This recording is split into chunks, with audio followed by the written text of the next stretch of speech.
Welcome to D&D Journey of the 5th Edition. Join us in our campaign and shenanigans as we explore the subterranean labyrinths, plunder hordes of treasure, battle legendary monsters. This podcast will be following our gaming group and the adventures of these characters, as well as a few guests from time to time. Join us as we start a new campaign and our journey to experience the best, and maybe the worst, in the 5th edition of Dungeons & Dragons.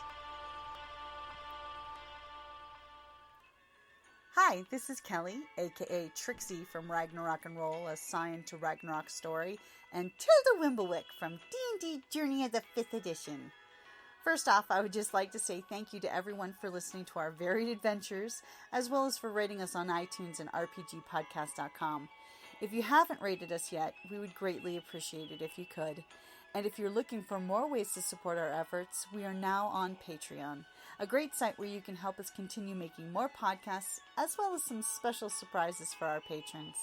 If you can, please look us up at www.patreon.com/cppn. Every little bit helps. And again, thank you for listening. Hey guys, Jim here from Creative Playing Podcast Network. Yesterday, I got a treat in the mail. I backed a few months ago the Tomb of Beasts from Kobold Press. And yesterday, I got my hands on my copy. But more importantly, I've got a special interview coming up with two of the folks that were behind the design crew, Dan and Wolfgang. Alright guys, hope you enjoy this. Here you go. By the way, I'd like to congratulate you guys for having an awesome release with the Tomb of Beasts. Yeah. Thank you very much. Couldn't be happier. Yeah. I mean, there's another 4 people on the team, like the core team, but I assume that that's too many for one podcast. Hey, if we wanted a 6-hour podcast, we could do it, you know. By the way, for the record, I sent Wolfgang a picture. I put the Monster Manual, 5th edition, on underneath yours of the tomb. Took a picture, and it's like twice the freaking size. Yeah, that's actually one of the very first things I did when I got my hands on a physical book. I'm looking at this, you know, it's funny because I opened my box when I got here, and the wife immediately took the tomb, so I looked through layers, and she's like, I love this artwork. And of course, the art is phenomenal. And she is a huge fan of anything Viking, so of course she's going through and going, oh, look, Valkyries! Oh, look, Einjar! Oh, look at all this cool stuff! Yeah, there's a chunk of sort of Norse and Northlands and Viking monsters because, you know, they're cool and they never get enough love. So we went for a bunch of those. The grave spirits in particular are pretty nasty. Oh, yeah. Thankfully. And they're super Midgard, so. And they're super Midgard, so that works too. Yep. The page count is like 432 pages, right? So yeah. It's just going to be big, and we wanted to pack in everything, including some 20 monsters written by backers of the project. So yeah, that was a very cool addition. Yeah, they came up with some truly twisted stuff. The Vile Barber, the Corpse Bound is one of them. The Flutterflesh. I'm trying to remember them all. Oh, the time traveling one, the Eon Drifter. The Ionic Drifter. That was from one of the contests, I think, wasn't it? But it was one of the backers who wrote that one as well. It was one of the backers who wrote it. He might have updated it from the contest. But, I mean, the mechanics of, hey, let's do a tiny bit of time travel in this monster, and let's keep it to a page. I mean, the development on that went back and forth, and the language had to be super crisp. So I think it turned out fantastic. But it was one of those where we went around a little bit to make sure that it was going to be really playable as well as like a really cool idea. Yeah, concept as well as, you know, conceivable. Yeah, so, yeah, they're adrift in time. They can hop around. They can create duplicates of themselves. They have a few bits of technology that aren't found wherever it is that's shown up. So, yeah, they're the wayfaring stranger really large. And I think they make great NPCs. They don't have to be pure evil. They just sort of tend to go mad over time. Yeah, that was from one of the backers, and the art turned out. Brian Syme did good on that. So having those creatures really brought a lot of variety as well. And I love the level spread, too. Oh, yeah. We tilted that high quite deliberately. And, in fact, Dan was kind of brought in to do some of the higher level stuff. A lot of the higher level stuff. Yeah, I wrote quite a few high challenge rating legendary critters for this book, it was a challenge, and it got a little exhausting over time, but it was super fun, and I couldn't be more pleased with how they turned out. The Fey Lords and Ladies in particular, oh man, I love doing those guys, and seeing them paired with that artwork. Oh, so yeah. Cool. Funny you say that, because I just opened the book up to that section because I was going to ask you about it later on. Well, the Fey Lords and Ladies, I could talk about them a lot. So. Yeah, and the art is by Ava Wiederman, right? Who does art for, like, I don't know, Hearthstone and Paizo and any number of bigger outlets. And she seemed to have a real touch for the Fey nobles, lords and ladies. I'm real happy with how it turned out. Both the powers are great, and you don't want to mess with them. And I think that that's something that's been missing in D&D for a long time. Is like, well, we've got demons, we've got devils, we've got giants, we've got dragons. But Tome of Beasts actually has a pretty big helping of Fae. Yeah. Because unfortunately, they kind of got glazed over. Yeah, they do. Well, they're in every mythos, right? Yeah. There's always some fair folk or small people or people on the other side. I think we even have a Brazilian kind of Fey creature in the volume, which I thought was cool. But yeah, they needed a little more attention, so we did that in addition to the dragons and golems. Yeah, Dan, which one is your favorite? Let me ask. You did all the favorites. Sure. Oh, which of the Fey Lords is my favorite? Yeah. Oh man, that's like asking me which of my kids is my favorite. Let's see. I have kind of a soft spot for the Queen of Night and Magic. I sort of fell in love with that concept when I first got a look at it in Courts of the Shadow Fae, and when we first started talking about this. Just the idea of a super high-level spellcaster, fairy queen, kind of pulling on the dark side of Galadriel a little bit, and trying to make her feel like the mistress of magic, where if you come at her with magic, you're on her turf, and you've got an uphill battle for you. And I think some of these things turned out really well to help bring that feeling home. So I'm super pleased with how she turned out. Yeah, I don't want to go up against her. Yeah. and I mean, it's part of that level spread too, right? Like the Fey Lords and Ladies start around, challenge 12 or 14 and go up to 20-ish? Yeah, Queen of Night and Magic is 21. Yeah. Yep. I think the lowest challenge rating is the Bear King, and he kicks us off at 12. And then it was either Bear King or River King. There. Yeah. And of course, he's got a great thuggish picture. Yeah, old honey paws. Let the bear have his honey paws. What we need to do next, of course, is get some of those adventures working that match up with these monsters, like Wrath of the River King or Courts of the Shadow Fae or something new. I think that's probably a fair bet that we'll be looking at one of those. Oh, heck yeah. Yeah, that'll be a good time. Okay, so let me go. So you were talking about some of the backer submissions, and I was super excited to help kind of vet and winnow down the massive pile of those that we got to the winning 20. And I was really happy with just the massive spread of creature types and concepts that came in, because I mean they ran the gauntlet of real world myth to stuff that you could tell that the author has been using at home and refined for this, and just whatever weird stuff they pulled out of the dark recesses of their brain and turned loose on D&D players, like the Cobble Swarm. I love the Cobble Swarm. Yeah, I have a soft spot for that one too, and it's just weird and quirky and reminds me of like first edition D&D stuff, right? Yep. Because it doesn't necessarily make a whole lot of logical sense, but describing it to players always gets a, what? Yeah. It gets a reaction, so that's nice. There's some fire demons, too, that I kind of have the same feeling about. Yeah. I think, the Makal Bell? I think so. The Malak Bell? Yeah. That's it. Thank you. Which, it's just a fire demon. Except that it's, well, I don't know how much I want to spoil for it, but it's got an aura. And it's got a mission. And that's enough to take it from, just... It looks like just a fire demon, but it's not exactly just a fire demon. Right. So I also like those monsters that we've got that have sort of two layers to them, right? There's the initial impression you've got, and then there's what you discover during combat about them, their powers or where they're coming from.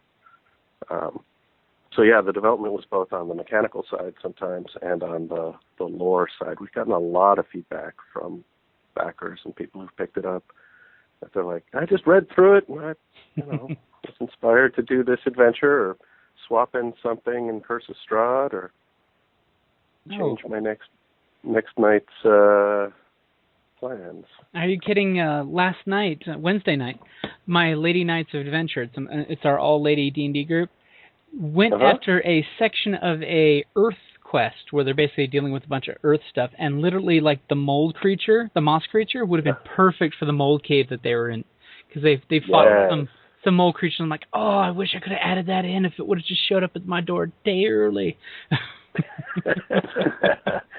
Well, I'll be there for next time. But yeah, I mean, a couple of the monsters are super niche, but for the most part, they fit into any fantasy adventure pretty smoothly. They're meant to, right? They're meant to be broadly useful. Even like I mentioned, the Brazilian forest creature. It's like, well, it's not particularly aimed at the jungle or anything like that. It fits into any forest environment. And I don't know, we also have a lot of these sort of lower challenge creatures. And Dan, you know how hard it is to design some of those. Well, yeah. I mean, you don't have a giant pile of spells or huge damage reactions and any of that stuff you can work with. When you're doing a challenge rating 1/4 or 1/2, you have to work with, basic attacks and basic stats and try to make it interesting somehow. You could throw a reaction in if you really wanted to. It just can't be very good. Sure. Right. You have a much more narrow scope to design. Right. When you're doing the Queen of Night and Magic, it's like, well, let me consult the full volume of spells and counterspell and a few other things. Yeah. But when you're doing Arena Hedgehog folk, you've got, just a couple little things you can play with to try and make them interesting and differentiate them from some of the more standard humanoid races. Yeah, we have a bunch of humanoids in here, and I like monsters who talk, even if what they're saying is, get out or I'll kill you. That's more interesting than, okay, it's a crocodile thing, but any monster that can communicate gives the dungeon master a chance to say whatever he or she wants to say, and chew the scenery a little. So I think the number of humanoids is a plus. Yeah, I mean, hell, just look at the gunpowder ghoul, Intel 19. It's one of those things of it can come up and communicate as it's going to rip the group a new one. Yeah, pretty much. The ghouls get a whole section, right? Because that's they're a big non-player race in my home campaign, and I've been writing about them and running them for 15 years or something. So it's like, let's do 5 or 6 variants and make it interesting. So it's everything from the lowest tier to the Emperor and the bone powder ghouls, who are, gosh, how to put it? They just don't look like much, right? They're kind of like demi-liches in that they're pretty dusty and dry, and they kind of look frail, but it's a mistake to judge them by appearances. Oh, there's a couple of good things that are just like that in this book. I mean, and we tried to keep the art interesting for all of it, but which ones did you think? My personal top three creatures that I came up with so far, with just checking through it yesterday when I got it, was of course the Cobble Swarm, because that's just a fun monster to throw at your players. Then my next one was going to be the Dune Mimic. Yeah. And then, of course, followed by the Oozasis. Yeah. Which... So it seems that you like the surprise monsters. That's the kind of GM I am.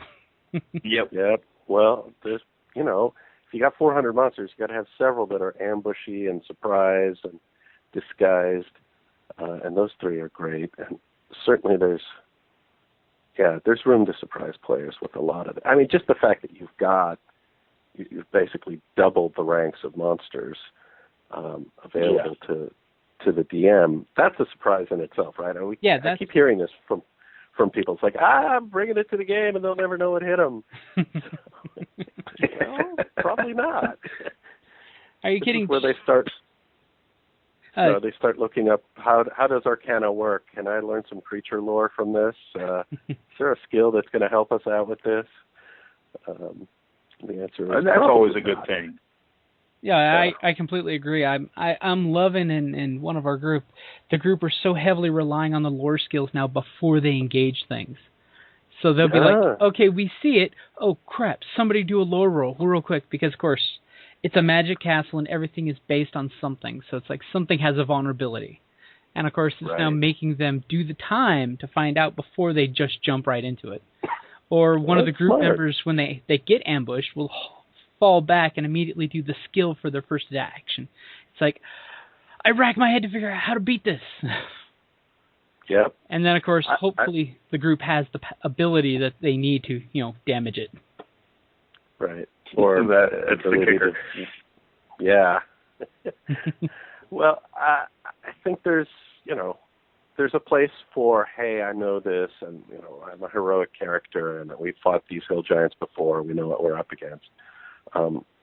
But a big part of the fun for me early on, when I was first role playing, was just, what the heck is that? What the heck is that? What the heck is that?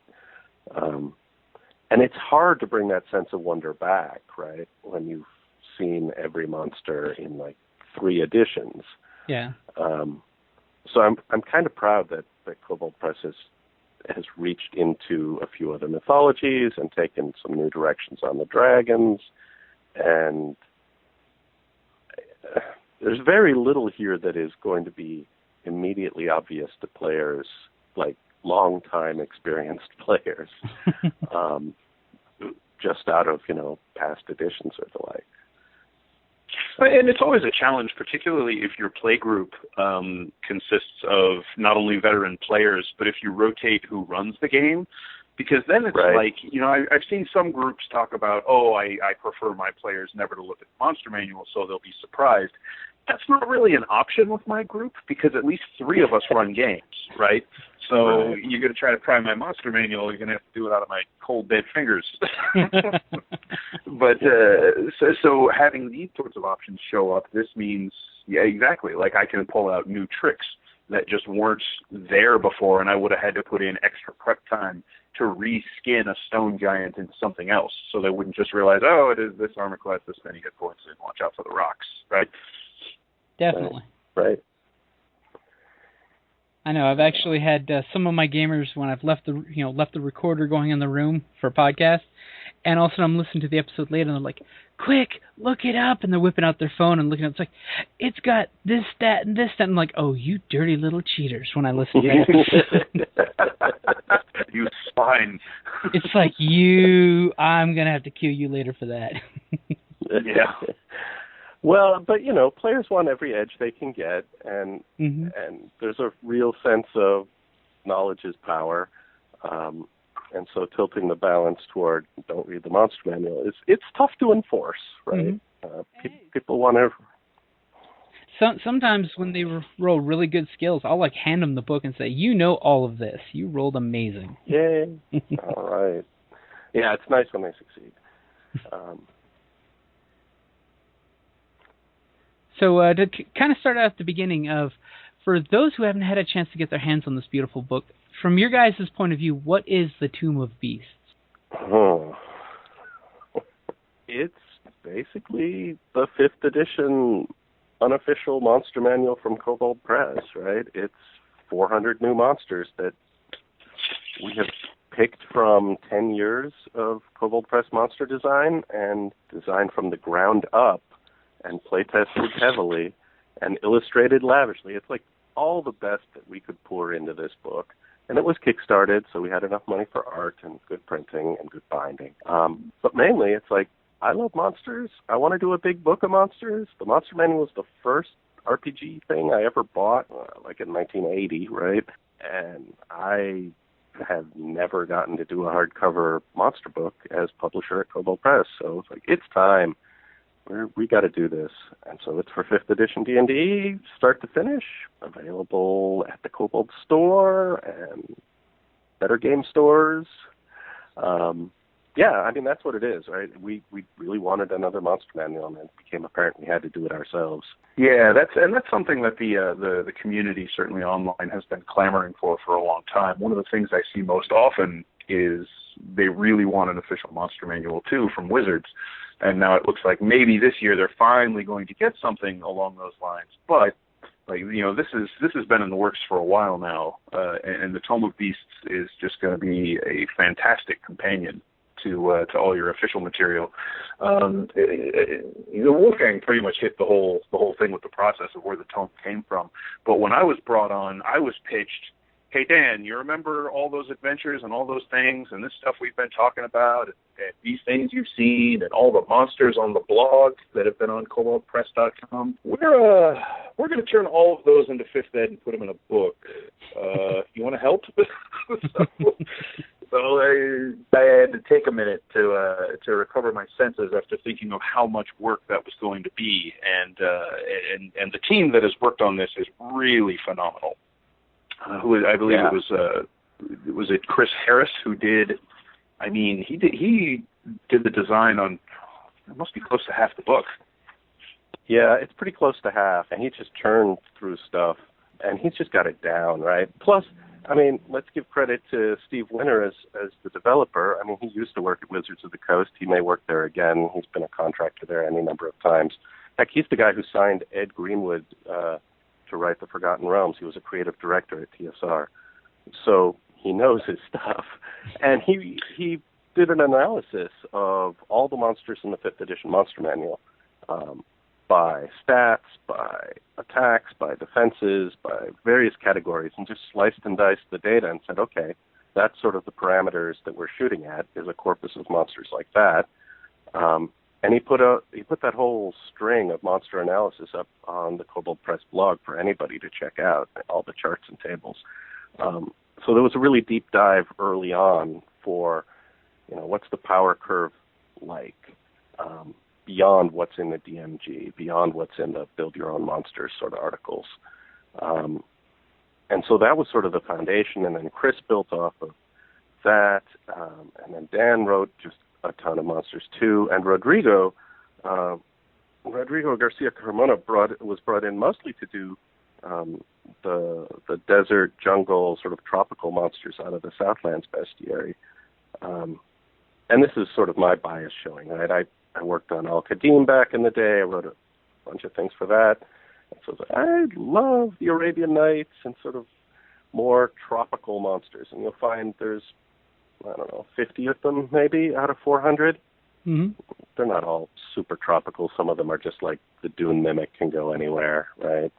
And then you have a few from African legend like the Hassan Bossam and a few others spooking around in there.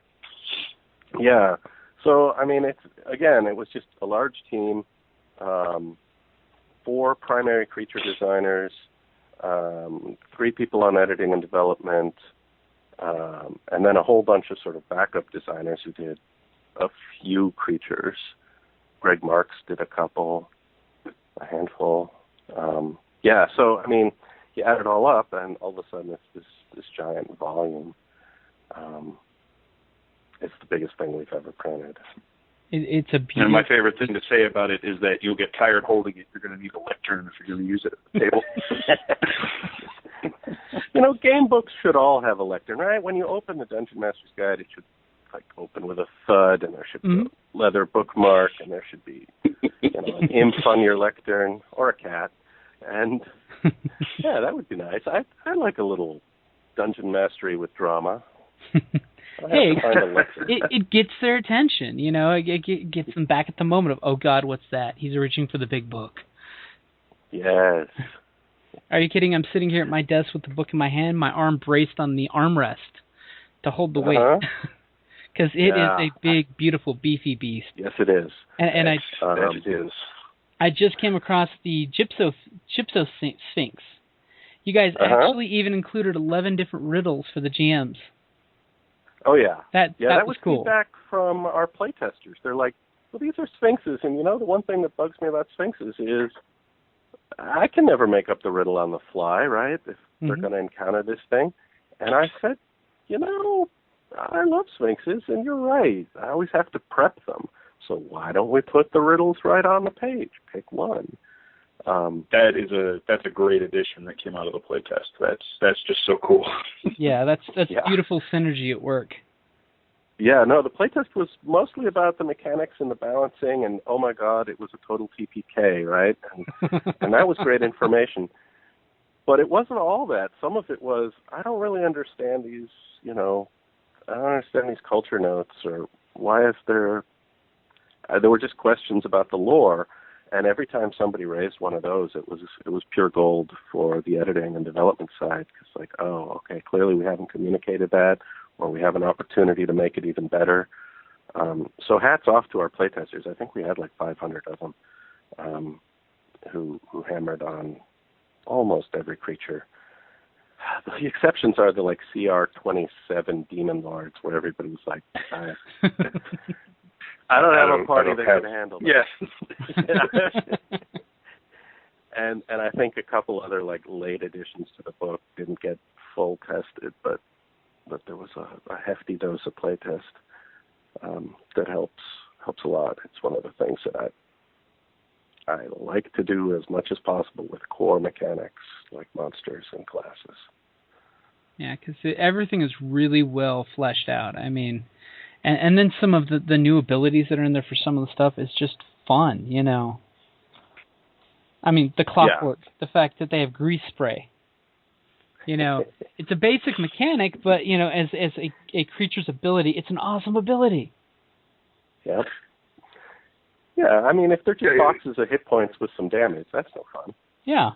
No, this was a great opportunity to play with conventions and to just take ideas and see how we could get them on the game table. Yeah, I mean, personally, that's one thing I've noticed from 4th edition to 5th edition, is 4th edition had a lot more options for creatures, it seems. But now with yours, you've fleshed back a lot of the monsters. Yeah, I mean, we try to keep them sleek. Yeah. But at CR20, it's hard. Yeah. Yeah. Without creating, a lot of these creatures are gonna certainly the higher CR ones. And then when you start adding in the legendary abilities, a lot of these monsters are going to take up a little more space on the page than some of the very streamlined monster manual ones. And that was a deliberate choice to give you sort of just a little more meat to sink your teeth into when you're running an epic battle against the River King. Yeah, because when they're that high of creatures, they deserve the background story. Yeah. And if nothing else, it'll help your GM come up with stuff. Yeah. All the legendaries have, a meaty section of lore, legendary actions, full range of abilities. I mean, there's plenty there to work with at the table. But even some of the sort of mid-level CR8, 9.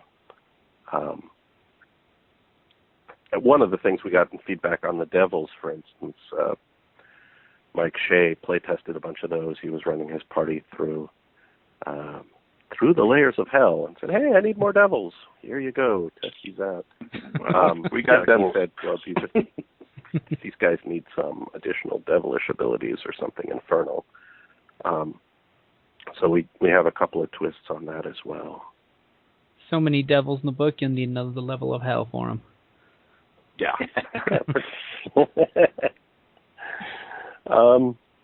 Is there another category that I can talk about? I don't know. Dan, do you want to talk about the humanoids? humanoids. Are you talking about just the humanoid races that are sort of scattered around, or are we talking back in the I was Codex, thinking like the the back? Well, I don't know. You did the Shadow Fae write-ups, and then you did. I did the Codex Shadow Fae Yep. write-up, and they were a lot of fun. Sure, I can talk about some Shadow Fae. Or the Villain Codex. They're both good. Yeah. Yeah. So we've talked a couple of times about how, when you're doing a monster manual, a lot of the time it's just like, oh, here's a creature, it snarls, it tears at the ground, roll initiative, right? It's nice to have, to reiterate something Wolfgang said earlier, it's nice to have monsters that can talk. And so you can have your fights with them, but then you can also build plots and locations around them. And, we've mentioned Course of the Shadow Fae a few times. You can't do a 5th edition Course of the Shadow Fae if you can't populate it with Shadow Fae. Mm-hmm. So we've got that covered now as a for instance on the humanoids. And if you're going to play in the Midgard campaign setting, the Shadow Fae are just this whole other level of mystery and danger and mystique that sits over the whole world. And, at some point, if you're going to do any world traveling, you're going to have to deal with them because they're the ones who control the magical roads, and there's no teleporting in Midgard. So if you need to get somewhere magically in a hurry, you're going to have to deal with them. And maybe that means a fight, or it means you're going to owe them. And they're going to come calling when it's time for you to pay up. And so we have a variety of Shadow Fae that can fit several different needs. Similar to the way something like the Drow are presented in the Monster Manual or any of those other humanoid races. So you have your basic Shadow Fae, and then we have a few other varieties like the Duelist, who is more of a formidable one-on-one combatant who is steeped in the intrigue and danger of the courts and is looking for any insult as an excuse to cross swords with an insolent member of your party. There are the Enchantresses who marshal forces of the Fae with their charm and turn allies against each other. So it gives you a very wide palette to paint with. And one of the things we try to do with the monsters is give you as many ideas to build adventures and stories around, even beyond just an encounter for combat. Yeah, you've got some. That and like it was mentioned, the villain section. There's some great villains in the back there. Yeah, the Villain Codex was something that was extremely popular when we proposed it, and at first it wasn't clear. Are they going to be unique named individuals? And we have a bunch of those, but the Codex is meant to be a little more general. There are bandits in the Monster Manual, but there's no bandit lord.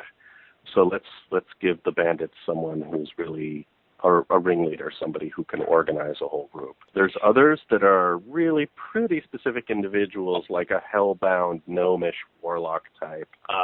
But, you meet a gnome, what do you think? Oh, he's going to be cheerful and play music and jokes and cookery, and, he's harmless. He's mostly harmless. Maybe some illusions, whatever. But this guy is just, maybe that on the surface, but the whole time he's thinking, I could kidnap that familiar and sacrifice it to my dark masters. Yes. Creepy little hand-wringing. Yeah, you could just sort of see right where to go with this guy. And there's others. There's a ghost knight. She's sort of looks undead and is in that sort of Black Knight, Dark Rider category, like, I don't know, Frank Frazetta art or something. Yeah, riding in the nightmare. Yeah, riding the nightmare. And she's just a badass, right? She can show up with any group of bad guys as the leader. She could be the henchman to, a wizard or spellcaster. She fits into a lot of roles. And I think there's a Clockwork City Watchman in there, too. So anyway, it's a variety of things. It's about a dozen much more NPC-like creatures in the appendix at the back. Yeah, I kind of want to do a whole book of them. That'd be fun. So it's very similar to the appendix, the humanoids, kind of the NPCs appendix at the end of the official Monster Manual, but it takes a little bit less generic and more of a flavorful twist and approach to it, and also kicks the CR up a little bit. So you've got things like your corrupted ogre chieftain at CR 6, as opposed to your lower challenge rating guardsmen and bandits from the Monster Manual, and it opens up your options in a lot of fun ways. And one thing that I was very pleased that Wolfgang let me include is the very last page after the Villain's Codex. There's an appendix of NPC features, and that is patterned off of a similar one in the Dungeon Master's Guide. And so this is just kind of a quick reference. You know, say you've got a generic guardsman, but you don't want it to be a human the way it's presented in the monster manual. You want it to be a Daracool because you're at a Daracool outpost in the tunnels. So there's an entry for Daracool here, and it gives you just at a quick glance what ability modifiers and traits do you need to add to the guardsman to make it a Daracool instead of human. Definitely. Especially when it comes to stuff like the Shadow Fae, you know you're going to want to blend them in and pepper them through your game campaign. Right. So it's another tool. I mean, we have an appendix of every monster by challenge at the back as well. Which is super handy. Which is super handy. And in the PDF version, every single one of those names is hyperlinked, so it takes you right to their page, right? Oh, nice. And I can't tell you how handy it is. I mean, I like PDF sometimes, and I like the print book sometimes, but it's just one of those useful tools when you're creating your own adventures. It's like, I just want this to be quick, hopping around the book. So it's meant to be a powerful reference tool that way. Yeah, that is super handy. Yeah, the table of contents is the same way at the front, right? It's like A to Z, but every entry there is linked as well. And there's a standard set of bookmarks and all that stuff. But, we weren't letting it go. I mean, once the page count reaches that point, you need that stuff, right? Because it's just less easy to flip around. In print, maybe it's a little faster to get right to whatever letter you're trying to get to. Especially when you get that muscle memory in your book. Yes, and once you know, the D's go on forever. Demon, devil, dinosaur, dragon. Oh, geez, we're halfway through the book here, right? So, yeah. What else do we want to talk about? We got kobolds. We can talk about them. Hey, I love the fact that you added more kobolds, you know. It was hard to resist. I was like, initially, let's do a dozen. I think I was talked down to 3 or 4. Well, you know, when you look at the older editions of D&D compared to now, the Monster Manual had a half dozen kobold variants. Because that way it's more than just you have a chief and a bunch of little quarter CR kobolds to throw out. You know, I want my kobolds to play Skull, damn it. I want my kobold trapsmith. It'll booby trap the entire place, so it's a death trap. Yep, got that. And the picture. Oh, we got you covered. The picture of the chieftain is awesome. Yes. Isn't that great? Yeah. So Brian Syme just crushed that one. That's so great. Yes. I mean, we should talk about some of the artists. Like Brian Syme did a ton of the art and really nailed it on the Kobolds and others. Marcel Mercado did excellent work on a lot of pieces. It's always hard to talk about the art in a non-visual medium, but really, there are previews available online in a bunch of places. Geek and Sundry did a preview. Kobold Press has some available. There's some on the page in the store, right? There's like 6 monster previews, and you can just see what the art is like for the Chained Angel, or Korgeth, the Demon Lord of Worms. That would have to freak people out. Just looking at him. The map mimic. Yeah. You don't want to be holding that road map. That's a delightful one. It's just sort of an ecology entry, right? Here's part of the life cycle of the mimic. So that's where the little baby starts at.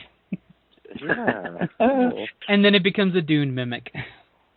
Yeah, an elder dune mimic. Those things, if I'd had them in Al-Qadim, I would have had a TPK every week, man. I would have just put those in from the start. Sure, it's a sand dune. Go ahead. Yeah, come on. It's desert. It's a desert campaign, guys. You got to get out in the sand. No, not again. It's like, nope, not going to go out there. We're going to invent the flying carpet here at home. They stopped trusting chests in dungeons, and then they stopped trusting terrain features everywhere else. Yeah.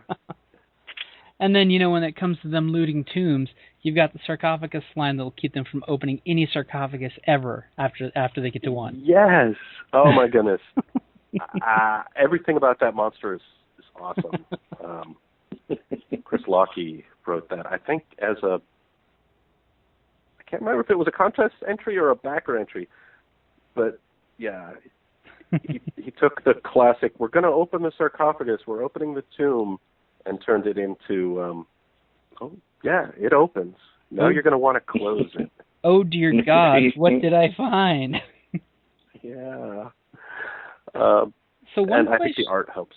Oh, yeah. You open this up and start looking at any creature, and you immediately want to use it. So you can just show the players that picture at some point of, this is what you find. Yes. One question my wife had when she was looking through this is, when it comes to the creative process, do you approach your artist with the concept of what you want them to draw, or do you have them just draw something and then you wrap the creature around the picture that you got? It's almost always the first option. Not in every single case, but most of the time. The trouble is, of course, occasionally, like with Baba Yaga's Nights, the description, the text changes as a result of playtest feedback, but the art's already done. I think Baba Yaga's Nights are described as having great axes, but it's like, well, one's got an axe, and one has a sword, and one has a bow or a lance. It's like, yeah, there's a little bit of a two-axis disparity there between the picture and the description and the actual stat block. I think the description says great swords, the picture has 3 different weapons, and then the stat block has long swords and lances. Yeah, so it's like, we should fix that in the description at least. Yes. But those are the sorts of things, right? Like you get a late-breaking playtest report, or the art is just so awesome that you don't realize it. So, yeah. But generally, the idea is the text is written, it goes to the artist, and the artist makes it look even more amazing than you imagined it, right? Because you think you know what the Ghoul Emperor should look like, but then the art comes back from, Kieran Yanner did that one. He does art for Halo and Microsoft video games, and he's completely awesome. Amazing. Yeah, I mean, he knocked it out of the park. I'm like, well, this is the Ghoul Emperor, and I'm kind of scared, but he looks regal, and he looks regal and unholy and terrifying and just a little bit hungry. Yeah. It looks like he knows just enough to mess you up. And, so, the description goes out, but the artist generally comes back with something visual that just takes it to a point level. Better than the designer. Yeah. Well, because, designers are text and rules people, right? I don't know, Dan, do you think visually when you're designing a creature, really? Or are you thinking like numbers, abilities? So I am highly cinematic and visual in my design process, which is actually why I absolutely adored that you let me write the art briefs for the Fey Lords. So I'm maybe a bad example to use here for what you're talking about. But all right, so I'm a less visual designer. Yeah, when I start designing a monster, I kind of start with an image. I'll go to novels that I've read or movies that I've seen or video games that I've played, and I think of some iconic action piece or an image or something, right? Some cool thing that hooks me into a monster idea, and then I kind of design around that. And, that'll have to change and polish as the process goes on. And I just kind of tap into that when it's time to write an art order, which was such a treat to get to do for some of the big critters I did in this book. Yeah, and then to see the artist's interpretation of my words. Yes. They come in with sketches, and then they come in with a final. And the art director, Mark Radel, he knew which artist to assign what piece, because some people are great at humans, or they're great at undead, and, artists specialize just like writers specialize. So I think he really matched it up and brought in the goods. We should get Mark on one of these interviews. Yeah, we ought to. I'd actually love to hear more about his side of the process, because I see the finished results, but I don't know too much about the alchemy that happens down in the Warrens when the stuff is coming to fruition. So. Yeah. Well, it's fairly mysterious. Well, we got to start wrapping it up. Unfortunately, I'm pressed for time. All right, no problem. So just as a ballpark, from start to finish for the project, about how much time was the beast that was Tomb of Beasts? Wow. I want to say the better part of 2 years. Wow. The Kickstarter. Well, the Kickstarter was in November of last year, or October, and into November. But we already had written. A good bit of design was done by that time. Yeah, if it wasn't, it was like 250 or 300 monsters were done, and a bunch of them were already illustrated. And we had a lot of art to packet. Yeah, ready to go. So we didn't kickstart until we already had something. The thing is, it was such a success on the crowdfunding side that we said, okay, we can do 20 backer monsters. And by the way, I'm going to write some, and we're going to add some Cthulhu Mythos monsters. Hey, we haven't even talked about those. Star Spawn of Cthulhu. Yeah, and the Migo. For all your fungus needs. Yes. Your star-faring insectile fungus. Yeah. All of those. The Folk of Lang. Oh, my God, I had so much fun. Spiders of Lang. Yeah, but, we added just a few at a time, and hey, it's a stretch goal for 6 more, and oh, by the way, the Villain Codex is another 12.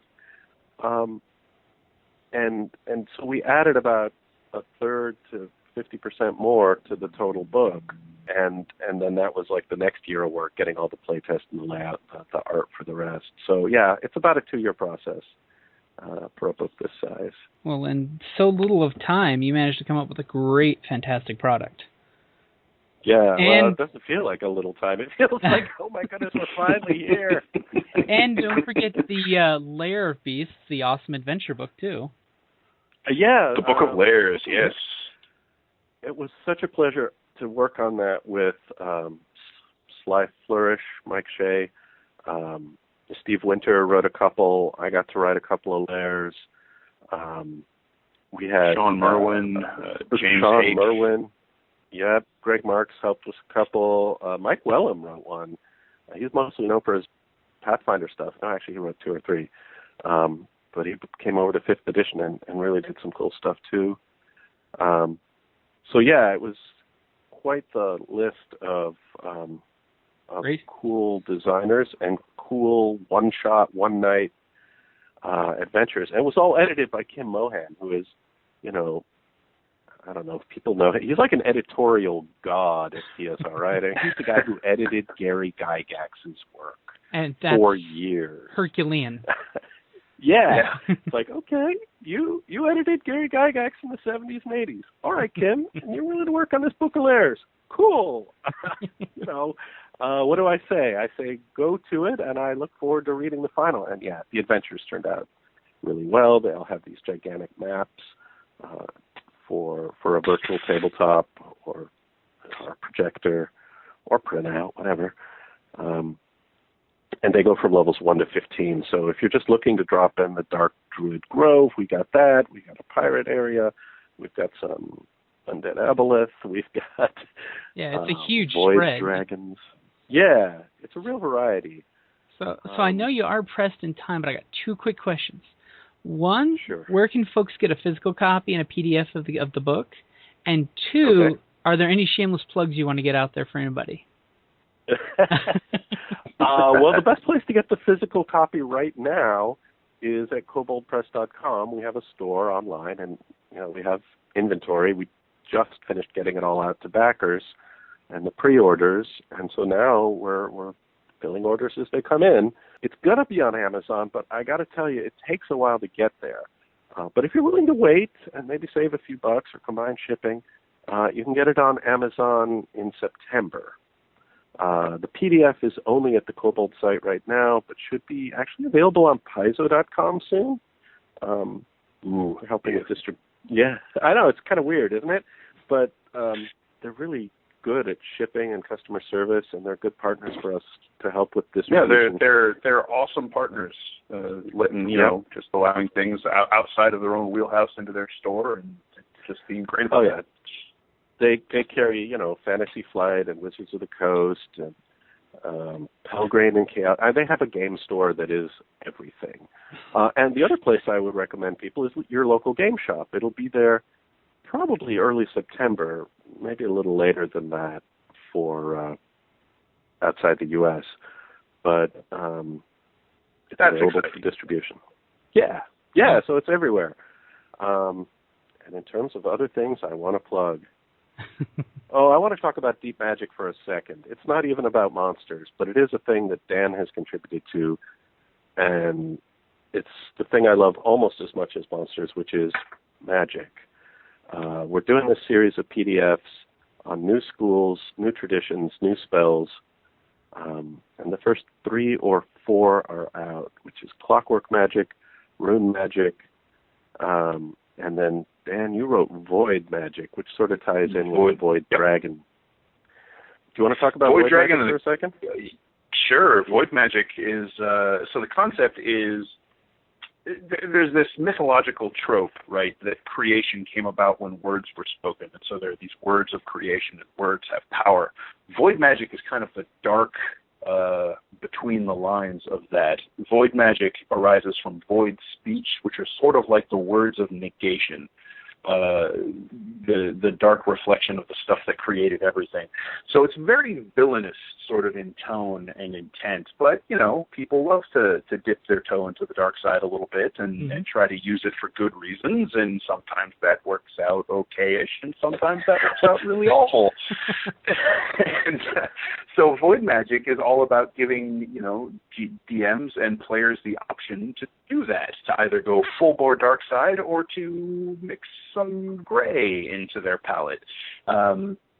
And so it has the Void Speaker arcane tradition for wizards. It has feats that let people dabble in Void Magic without going full-bore into the subclass. It has new spells. It has lore surrounding it, some ties into Midgard, and some freaky void-loving creatures like the Aboleths. They have a little history with void glyphs, and taking the stuff of just the stuff of unlife and uncreation and setting it down in written form, and all the fun you can have with that. Imagine magic where you speak the words of it and glass cracks and water spoils and people get spontaneous nosebleeds and That's it. I mean, it's a blast. I love giving my villains things like that everybody's like, wait, what the hell was that? What just happened, right? It's the discovery. And some of it's it's the discovery. It's like, all right, the whole party has spontaneous nosebleeds. What? Yeah, and this weird, strange wizard has walked into the bar. What? He's all this wizard with black eyes in runes. Black eyes. That's always a good sign.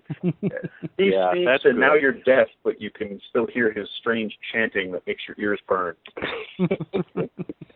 Like, oh, good. Can we roll for initiative now, or should we wait a minute? This will go well. So, that's what we're doing with Magic. We've got a whole series of these. There's more to come. And I'm all excited about it because it's what's next. Whereas, like, with the Book of Lairs and the Tome of Beasts, I'm like, oh, thank goodness, it's complete. We can share it with the world. It's out there. The creative process, the moment you're done with something, it's like, what will I do next? Deep Magic. That's going to be awesome. Yeah. A quick question about products, Wolfgang, on the Tome of Beasts. So I'm staring at this gorgeous black leather, very dark blue leatherette cover with the gold foil stamp. Is that a Kickstarter exclusive? Or it is. Those copies that's the limited edition. Later? Ah, excellent. Okay. I actually have a few extras because every time there's a Kickstarter, invariably some of the limited edition special ones get damaged in transit or get lost in the mail or something happens, right? Mm-hmm. So Sure. I have like 5 extras, and chances are they will be prizes in a contest at Kobold.com, or I will give them to a charity auction because people ask for that, or prize support for a convention, that kind of thing. But they are not for sale. Dude, Got it. That is a good teaser. Yeah. We're actually also doing, oh my God, I don't know how much. You can edit all this out if you want. Nah, I'm cool with leaving it in. All right, there's a super special edition of the Tome of Beasts that is, I'm calling it the Basilisk Hide edition, and it's hand-sewn covers and well, it's real leather, and it's real exotic leather. We have a bit of basilisky hide, and we have something that looks more like phoenix skin. I'm going to try to share some photos of these super rare. There's like 4 volumes that backers who really back the project crazy high are getting. And it's all hand-done work with, 15 bookmarks in it and crazy end papers and more gilding than you know what to do with, right? So they're beautiful editions, and we've done a couple of these for past Kobold Press Kickstarters, like Deep Magic has the Pathfinder edition of Deep Magic, or the Southlands book have these sorts of editions. And yeah, I'm always really happy to see how they turn out, but I sort of turn them over to the bookbinder and say, okay, I want it to be this and this, and here's the budget for materials. And he just kind of comes, he's an artist, right? I mean, you don't think of bookbinders in that way, but I mean, there was a time when that's the way people did their books, right? Yeah. Well, that was high art, yeah. Yeah. Yeah. Well, this guy's still got the high art, and I hope he has an apprentice to carry on the tradition, because, most of his work is rebinding people's Mark Twain editions from 1850 or their family Bible or some book that's personally important to them. But every time I show up, I tell them something like, okay, this needs to look like an ancient grimoire, right? Or it needs to look like it came from Baghdad at the height of, Arabic world influence and medicine and all that, right? Mm-hmm. It's like, okay. Or this needs to look like a tome of beasts. It needs to look like somebody killed a dragon and took its skin and bound this book in it. It's like, okay, I can do that. I cannot wait to see pictures of those. Yeah, that sounds freaking fantastic. Yeah, I'm going to probably post them on the Kickstarter, but I'll share them on, there's a Kobold Press Facebook page and our blog. It'll get shared around if it turns out as well as I hope, because they're just cool to look at. And, some lucky game masters get to say, all right, I'm bringing out my new monster manual, bud. And then immediately that I had to slay a dragon to bind, so that's right. Found it down at the Wizard's Black Market, and look at it. You're in trouble, guys. Unfortunately, game night's put on a pause as everyone wants to fondle and look at it. Yeah. Well, everybody show up early to ogle the book. Yeah, that's right. It's like, well, it's sort of like a handout, a prop, a thing. Mm-hmm. And if you can pull that off, more power to you. Actually, the Chaosium Horror on the Orient Express did something like this, right? They didn't bind the book. They gave you passports, tickets to the train, all these crazy handouts in their Kickstarter last year, I guess. Mm-hmm. When I open that box, I'm like, okay, I'm running this game because look at these props. Right? I want to say, here's your passport. Good luck on the train. Handouts. Handouts are cool. So, and we have pawns. We have cardboard stand-ups for the Tome of Beasts. Oh, yeah. Yep. Which are super thick cardboard printed on both sides, and you basically stick them in a stand, and it would be nice to have minis for all of these. I hope we have a deal with a miniatures company to produce some of the monsters from Tome of Beasts as metal miniatures, but it won't be all of them. And the Pawns collection is 300 creatures, and it's available right now. So and it's gorgeous artwork on that too. So. By the way, just want to say thank you guys for both coming on the Creative Playing Podcast Network. Thank you for all the work that your entire crew has done for the Tomb of Beasts, because my players will definitely be on the receiving end of it, and they will be moaning and looking and complaining and loving the book. I mean, my local friend runs a game store. I've already told him I'm going to be coming in on Saturday and dropping this on his counter to look at. just in case you All right. haven't pre-ordered it. Just drop it down in front of them and just walk away for an hour. So, And that'll wake him up. Yeah. Kaboom! Great. And Wolfgang, Yeah, we Dan, tried real hard to get the word out, and so thank you for bringing us on. oh, definitely. Yeah, thanks for having us on. It's always such a privilege to be on shows like this and get to talk about it and geek out about what I love. And this is, I don't even know what to do with myself. All right. And if you guys happen to have some free time, I do issue you guys the RPG a Day challenge. If you guys are doing it or not, I'm not sure if you. I haven't seen anything on Kobold Press yet. No, we haven't. But I haven't caught wind of this particular challenge. The RPG a Day challenge has been going on for like 2 or 3 years. It's basically each day just doing a quick blog or something about some aspect of RPGs. And then when you do it, you just hashtag RPG a Day 2016. So that way gamers across the world can just put in that hashtag and find stuff. Cool. All right, I'll check it out. If you get a chance, check it out. Yeah, all you have to do is Google, and the picture will come up with all the month of August's questions for this year. Okay. All right. Interesting. Yeah, I'll take a look at it. All right. Cool, guys, and thank you again for being on the show. Hey, thanks for having us. That was pretty good, simultaneous there. We practice. It's like we've been working together for ages. All right. Now I really got to run, or I'm just going to be late. All right. But, I had a great time. Definitely. Thank you. you. Do it again. Throw me the link. All right. Cool. All right. You got it. Later. All right. Have a good night, guys. Bye. Or evening. Have a good one. All right. Bye. Thanks so much. Bye. And like always, guys, thank you for listening.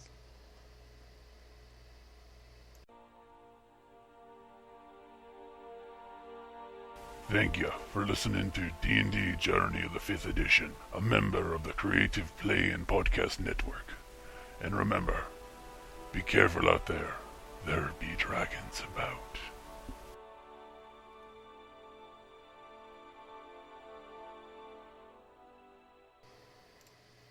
Hey guys, Jim here again. And if you get a chance, on Indiegogo, we are looking for some help to get Season 3 off the ground. If you go to Indiegogo, look up Help Creative Play and Podcast, make Season 3 great. Alright guys, and thank you for any help you can provide.